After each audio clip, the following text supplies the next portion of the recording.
day in our life in the UK. As always, very late upload na pud ni kay ingon baya ang bini.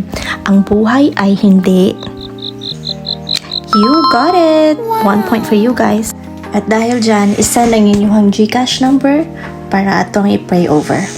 Anyway, this video is I think 3 weeks ago. O diba, dili kaayo siya ingon anak ka late. Uy, very late.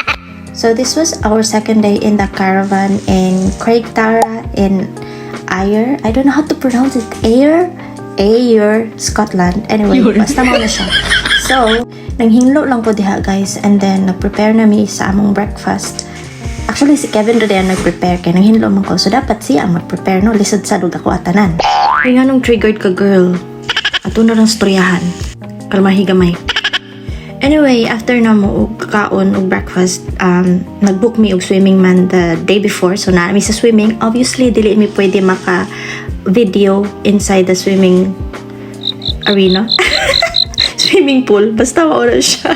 Sorry, wadyo na klaro ako ang voiceover. Ganahan ko mag-voiceover kay kapoy kaayo og type og mga unsa i-type. Unsa pangalan na? Caption. Yes, you got it. 2 points for you guys. Wow! So, after that, we went home kay gutom kaayo. Dili makadala og food dito sa sulod.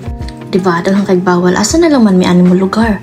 Say no to capitalism, guys. Go. O, diba? Triggered na siya. Anyway, pag after sa lunch, nagawas na sad mi kay nana sa iglayang activity si Jacob. Tapos kiyatagan ko niya aning sa nga flower. Yes, you got it right. It's called Daisy. 3 points for you now. 3 points na ba? Pila na ba to? Anyway, so iladay nang gisunod-sunod ng kana. Basta mo na siya, kanang sign dira kay father and son ko na, o diba? Unsak perfect.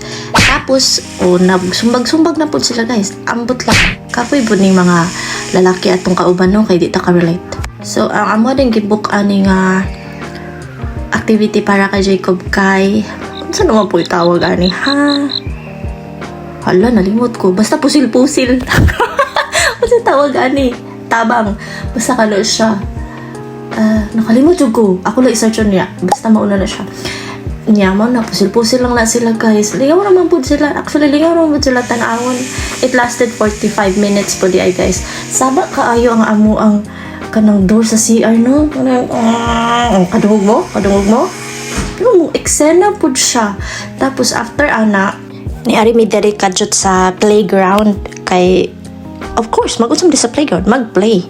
Tapos ni Ari dayon mi sa beach kay akong anak manguha daw siya og balisa kay iyang ibaligya. Ambot pod og kinsay mo palit. Kay numdum ko sa una mo man imong gamiton as kwarta sa among balay-balay. Like ang gagmay nga balisaha kay tag piso nya, ang dagko kay 5. Diba nya?